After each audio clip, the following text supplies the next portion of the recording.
정비사업 과정에서 생기는 빈집들이 사회 문제가 되고 있습니다. 도심 슬럼화의 우범 지역에 철거도 쉽지 않은 상황인데 서울시가 최근 빈집을 활용해 도시재생 사업에 나섰습니다. 이재용 기자입니다. 가스 밸브가 잘려있고 전기 계량기는 없습니다. 문틈 사이엔 우편물이 쌓여 있는데요. 언제적 우편물인지 모를 정도로 색상이 누렇게 변색되어 있습니다. 주택가 안쪽은 쓰레기장을 방불케 합니다. 제멋대로 자라난 수풀에 뒤덮인 곳도 있습니다. 재개발 지역으로 지정되면서 사람들이 떠나간 빈집입니다. 슬럼화된 동네엔 불청객들이 방문합니다. 거기서 술들을 먹는다고요. 그분들이 또 먹고 내려오면서 여기서 2차를 먹고 그러더라고요. 방송 나가는 보고 와서 사진 블로그를 찍고 가고.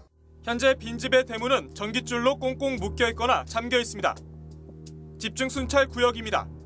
노숙인들이 공폐가 안에 이렇게 들어가 있는지, 그리고 공폐가의 문이 잘 시정되어 있는지 등을 저희가 확인을 하고, 문이 잠겨 있지 않은 곳은 전화 또는 구청에 직접 연락을 하셔서 시정 조치한 적이 있습니다. 하지만 경찰만으론 빈집을 관리하는 데 한계가 있습니다. 지난해 한국감정원에서 전기와 상수도 그리고 기타 에너지의 사용량을 기준으로 추정한 서울 시내 빈집만 18,836호입니다. 더러운 냄새나 나무 썩는 내 100번 맞춰 쳐보자. 그 치웠으면 좋겠어 우리. 솔직히.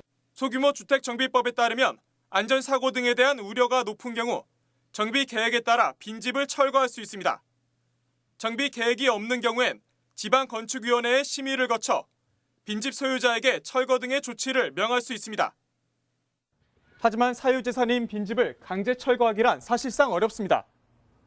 구체적인 근거 법령들이 미비하기 때문에 주관적인 판단이 개입될 수 있잖아요. 그래서 그거는 사실상 힘들다고 봐야 됩니다.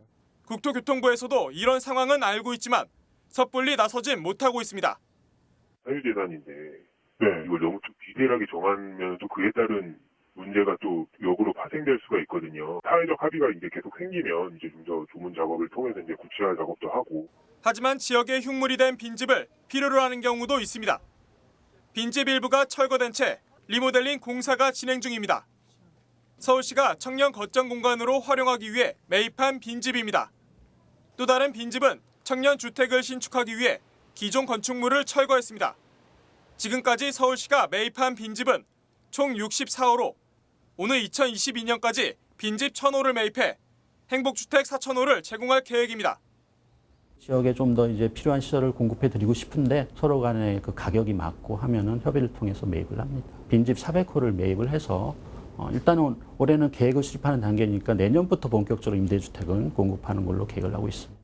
학계에선 빈집 활용의 효율성을 높이기 위해선 사업이 공급자가 아닌 수요자 중심이어야 한다고 조언했습니다. 수요 조사를 먼저 해서 그거에 의해서 거꾸로 어떤 집을, 어떤 빈집을 매입하고 어떤 지역에 어떤 가격대를 하느냐를 결정하는 것이 더 합리적인 접근법일 수도 있는 거예요. 장기간 방치된 빈집을 활용해 도시 재생 사업에 나선 서울시. 지역의 흉물인 빈집이 우리 지역의 소중한 자원으로 활용되고 있습니다. YDC 이재용입니다.